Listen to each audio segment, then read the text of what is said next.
装を整えながら祝英大は両親に別れを告げました。彼女はいつも従順で家で刺繍細工を作る両親の自慢の娘でした。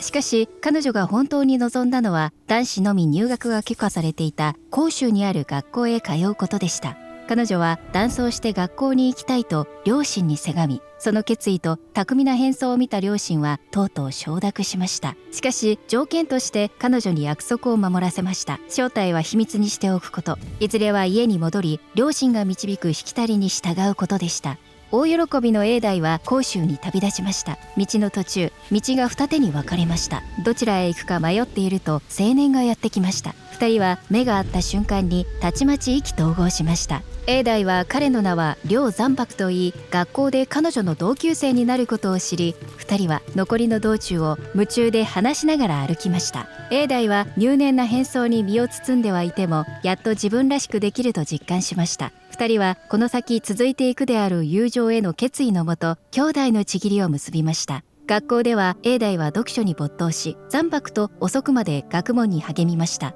二人はお互いがいさえすれば和んだ気持ちでいられました。部屋は共有していましたが、残白がどんなに尋ねても英大はいつも一人で風呂に入り、天気に関係なく服の前を顎までしっかり留めていました。英大は自分の秘密主義な行動が噂されているのを時折耳にしました。時が流れ、数年が経っても英大は依然として成績優秀で、過去の自分や将来の生活はずっと遠くのことと思えましたが、噂は大きくなる一方でした。3年が経つと彼女は退学を余儀なくされました。英大は涙ながら残白に別れを告げ、訪問するよう頼みました。英大が家に戻ると両親から告げられたのは、隣町の化けの仲人が同家の息子と英大の結婚の許可を求めたということでした。良い縁談と考えた両親はこれを受け入れました。英大は落胆する気持ちを隠し、約束を尊重しましたが、新生活への準備をしながら思うのは残白のことでした。一方の残白も落ち着かず、英大がいない学校が退屈に思えました。残白がようやく英大の家を訪ねた時、若い女性が出てきたので、兄はいるかと尋ねようとしましたが、目が合った瞬間、残白がずっと大好きだった若き学者をそこに見出しました。